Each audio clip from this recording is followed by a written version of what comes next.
booktube, it's Missy, and today I'm going to do a currently reading video. I don't think I've ever, not ever, what am I saying? I don't think I have made one of these videos this entire year. This year's been shit. Anyways, excuse my language. I'm going to talk about the books that I'm currently in the middle of, and then talk about the ones that I want to start today, because we do only have a few more days left of December. Today is the 27th, 28, 29, 30, 31. We have 4 more days of December. So I have 4 days to finish all of these books so I can up that Goodreads number. We all are like jonesing to reach that number, right? I mean, my goal was 75 and I'm currently at 79, so I have surpassed that goal. But my new mental goal was 80, and I'm going to definitely finish another book today because I only have like 20 pages left of one. But if I can get to 85, that will be amazing. That would be wonderful. So with that being said, let's talk about the books I'm currently reading. And we'll start with Tana French's The Secret Place, which is the 5th book in her Dublin Murder Squad series. I have been buddy reading this with Maddie, the Maddie Hatter. I will leave her channel link down below. But I've been buddy reading them with this series with her for the last couple of years now. We will do maybe 1 or 2 books a year when we are up and, you know, wanting to buddy read. And at first I was not having any of this book. I hated the way it was written, but now I'm really enjoying it. And because this is not a review, this is a currently reading, I'm not going to talk about it. But I do have just this much more. This is our, when I buddy read, and I'll show you guys, maybe I'll do an updated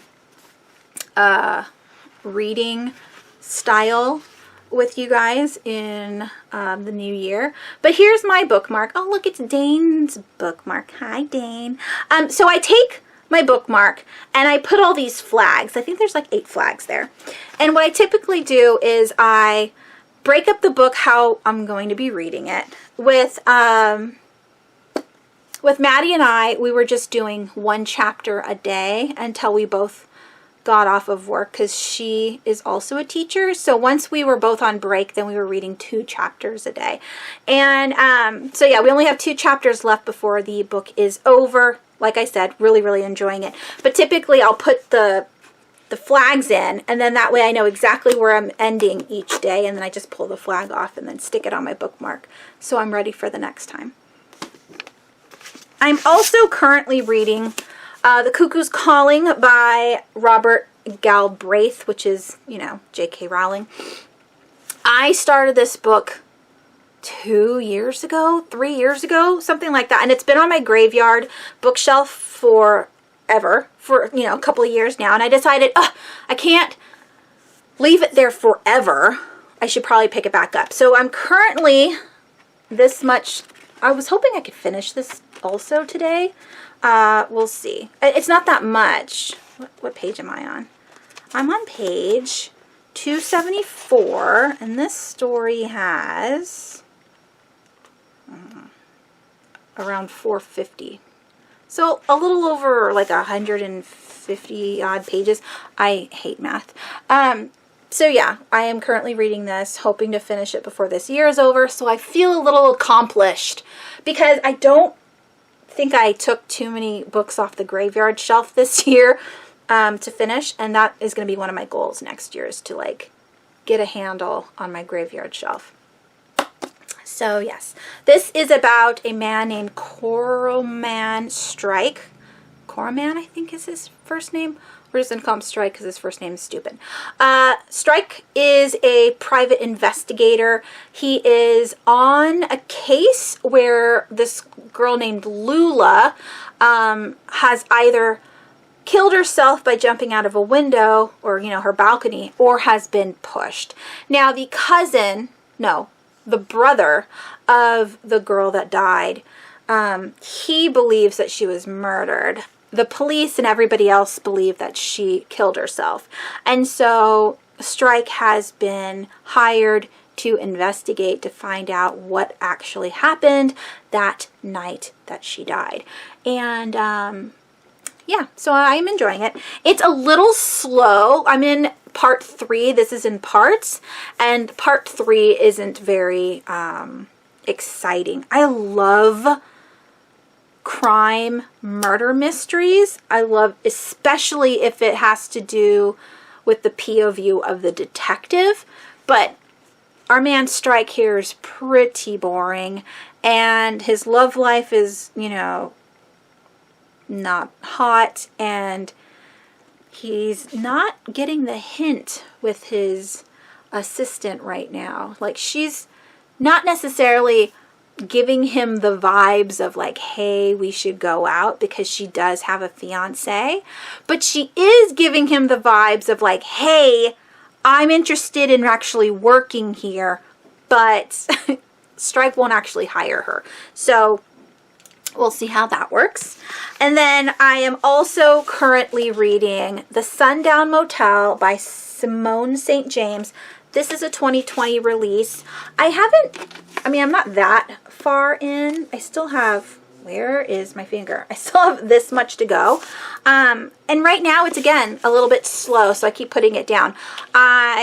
It's about a haunted motel, and our main character dies while working there, and then like 20 years later, her niece decides to investigate what happened to her missing aunt. Nobody said she died. She's just missing. And the niece decides that she's going to go and like look around and figure out what happened to her aunt. And she decides, okay, I'm going to work here as well. And she starts realizing right away that this place is creepy and haunted, and now she wants to do the exact same investigation that her aunt was doing. And it also goes like back and forth between time periods. So the aunt is talking, and then the niece is talking, and then the aunt, and you know, yada yada yada. So liking this one as well. And then the book that I'm currently reading to my children is The Peculiar by Stefan Bachman. I haven't read this author before. I bought this back in like 2015, and I do have its sequel.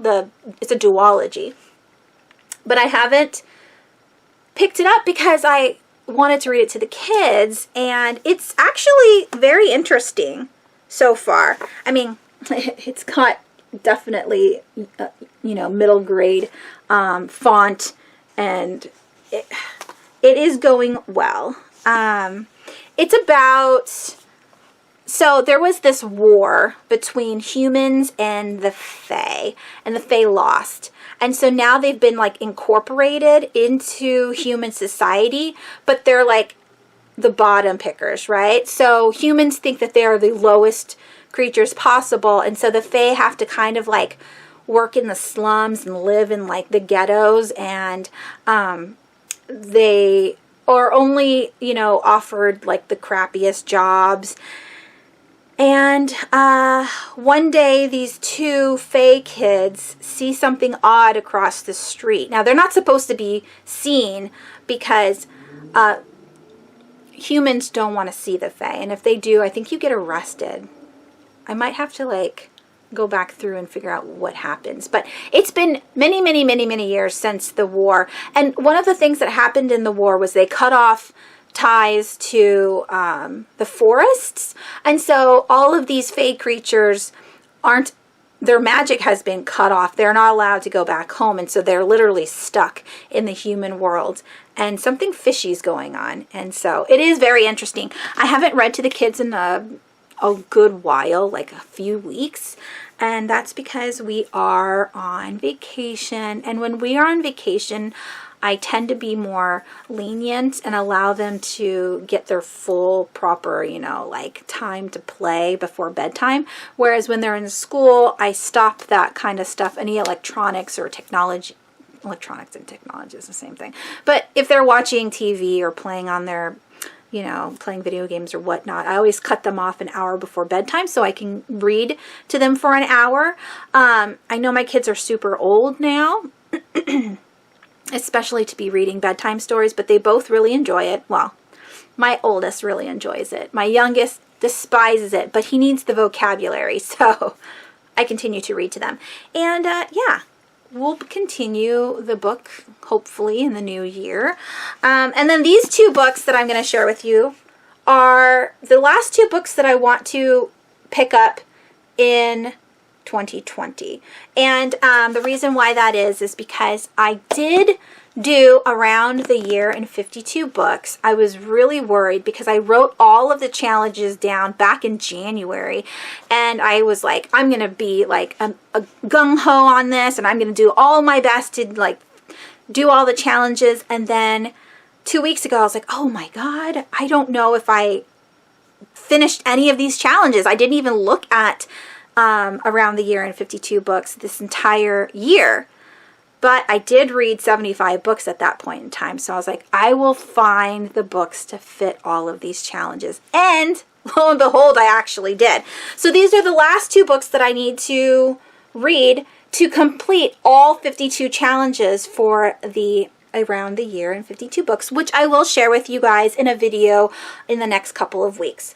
This one is for the challenge, something set in the Southern Hemisphere, and this book takes place in Antarctica. And then this one was, I can't remember what the challenge was for,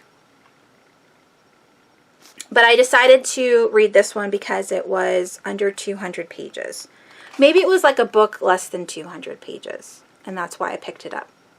Or maybe it was like an author that's unknown to you and you've never read before, because I have never picked up Victor Lavalle before. Yeah, so I'm definitely looking forward to this. This is a short read. It's only 149 pages, so this should be quick. And then this one's YA at, let's see, 355 pages. But YA books tend to go by really quickly, and so I'm hoping I can finish up these books. I'm hoping I can finish up all 5 of these books in the next 4 or 5 days. I mean, this one's definitely going to be done today, but if I could get these done, that would be swell. Anywho, those are all the books that I am currently reading or I'm about to read. What are you guys reading? Let me know down below. What challenges did you create for yourself this year? Did you have any goals that you were trying to meet? Did you participate in the Around the Year in 52 books? It is a Goodreads group. I will leave the link down below if you are interested. I've been participating in this for the last 4 years now, and I've only completed it once. Last year I completed it, I think. No, I don't think I did. Maybe it was the year before. I know I completed it once. So this time around I'm also hopefully going to complete it. We will see. All right, that is it. I hope you guys are doing well, and I will talk to you guys soon. Thanks so much for watching. Bye.